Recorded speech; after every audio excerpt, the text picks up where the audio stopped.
Hello and welcome to my presentation for my product slash service today. Appreciate your time and appreciate your potential interest and investment into this product. I think it's a good one. I think it solves a problem. I think the market is there. My research has shown that, and I think after this and review of my business plan, you too will agree with me. Okay, so let's get started. So my product is all about grocery shopping. What I mean by that is grocery shopping in itself is such an arduous task. I mean, it involves more steps and more just unknown conditions like pricing and savings and things like that. That is just, can at times be exhausting. This gets compounded when you live near an urban. If you live near a large urban population, you probably have multiple stores you can shop. So while that is great to have that variety, I think it also, in some ways, can worsen the problem because those stores, they know what the other is charging, and they're working against each other to try to lure you into the store for single item deals. But in the end, is that the best store for you to shop? Let's talk about that.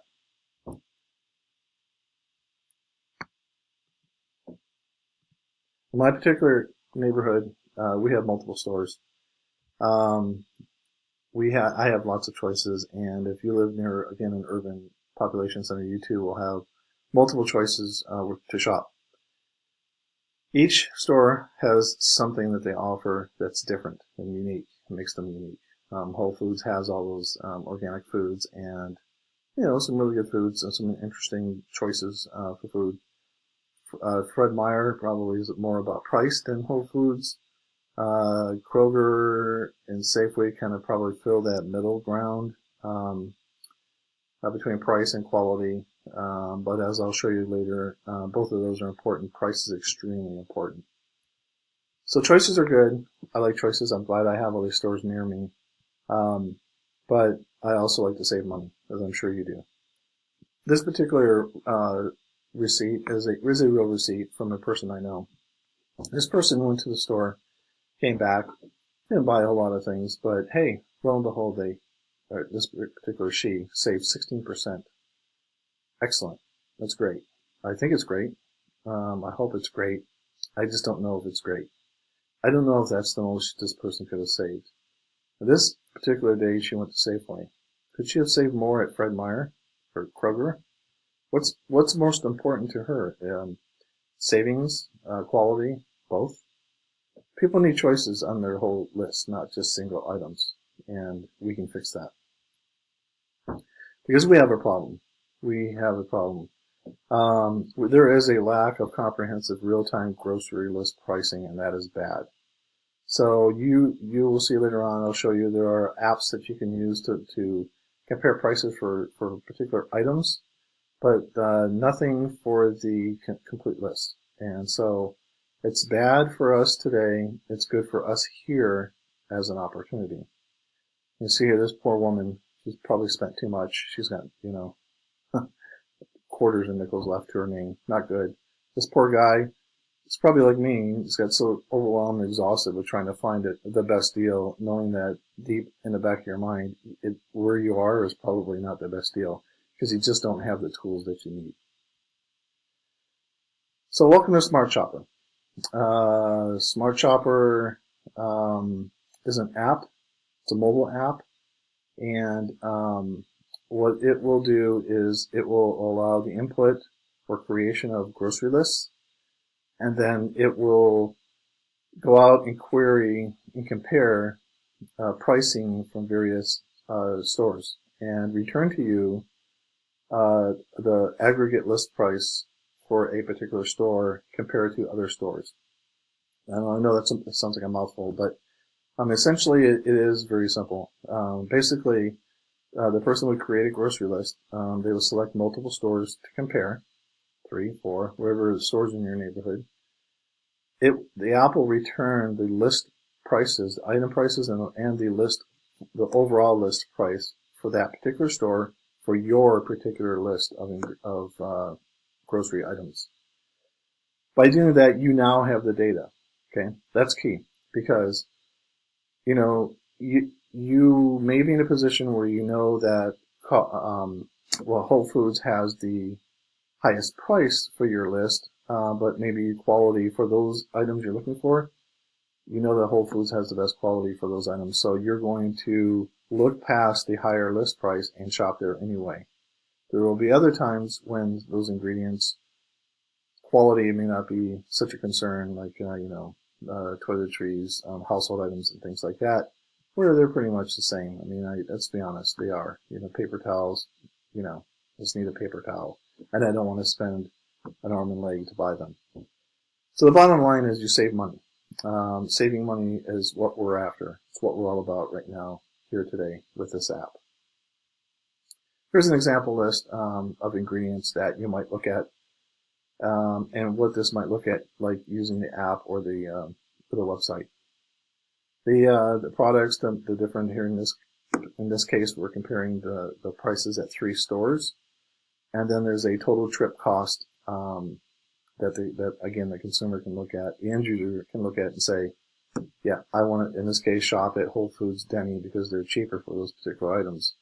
Someone might still want to go to QFC Broadway because it's more convenient, it's closer to them. That's fine. I'm not saying we're always going to choose price as a driver, but I want to know what it is. I want that option.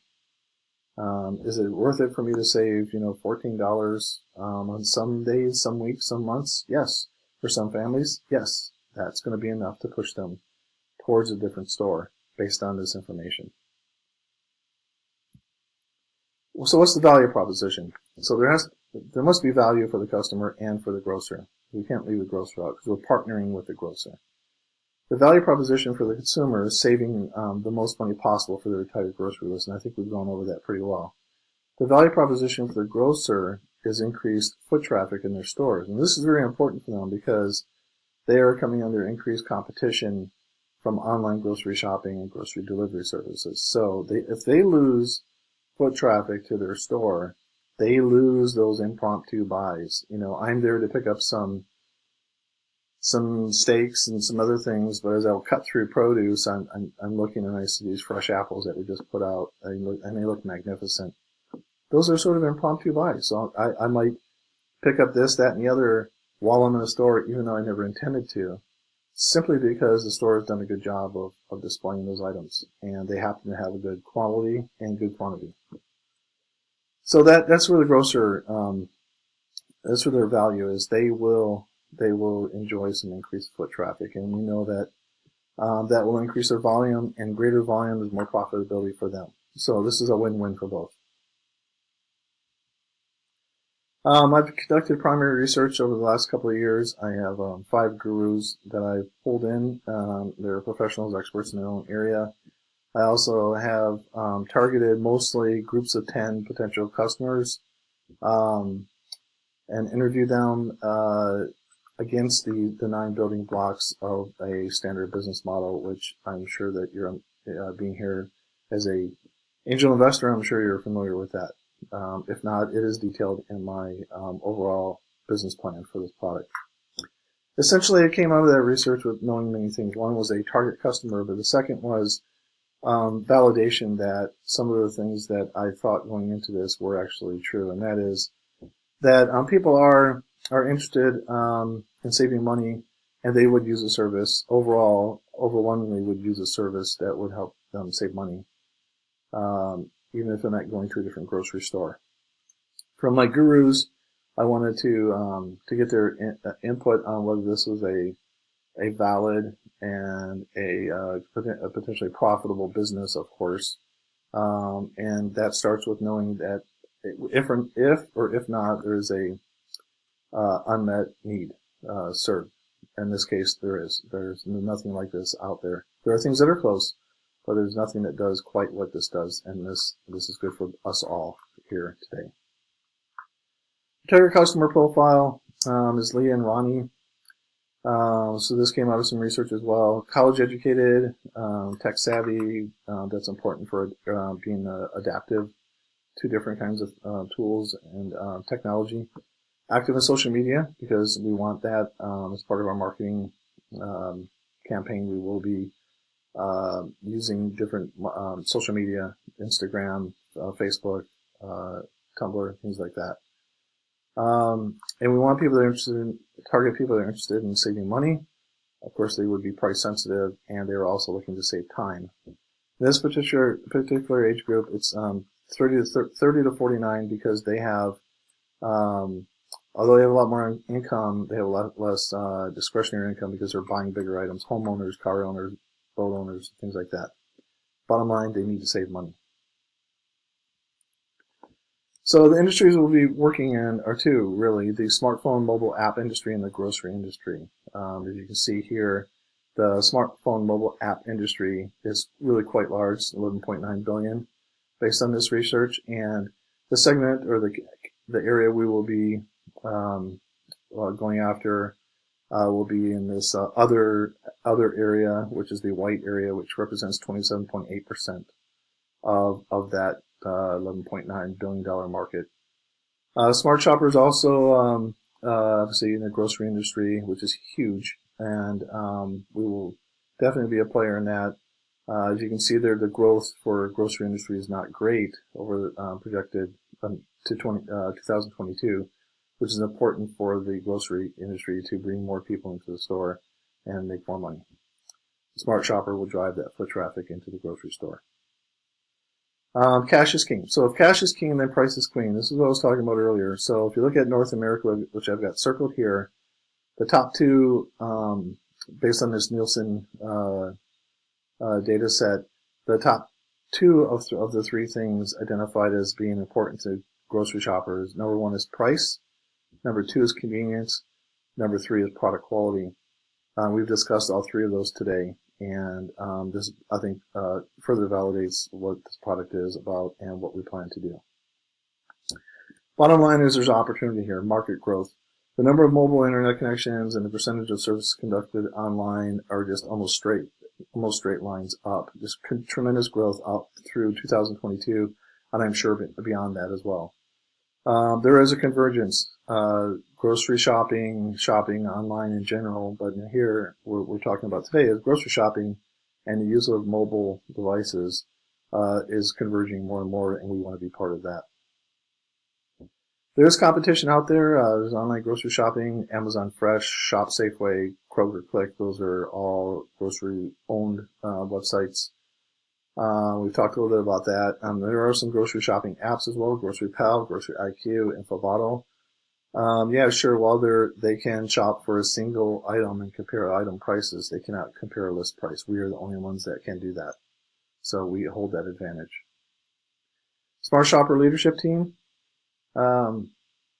So myself, Edward, as President, Chris Thompson, Vice President of Marketing, Lisa Hanson, VP of Sales, and Dane Sebastian, Director of Technology and Consumer Experience. I know all these people for a long time.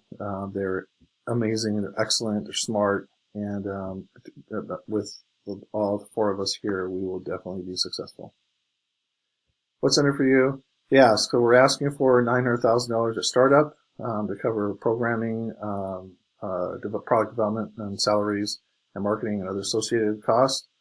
The company is prepared to offer 20% equity and organizational control, 3 years of $12,000 monthly dividend payments, cash buyout at the end of 2021 for the original $900,000, which means an ROI of 48%. We project solid growth in sales across the 5 years, as seen here, which is great for the company, and we project to break even. Smart Shopper will break even in the first quarter of 2019. Thank you. Please review the Smart Shopper's detailed business plan. And again, thank you for your time today. I really appreciate it. And hopefully you agree with me. And after further review of the detailed business plan, you will join me on this venture to produce this product and make some money for all of us. Thank you.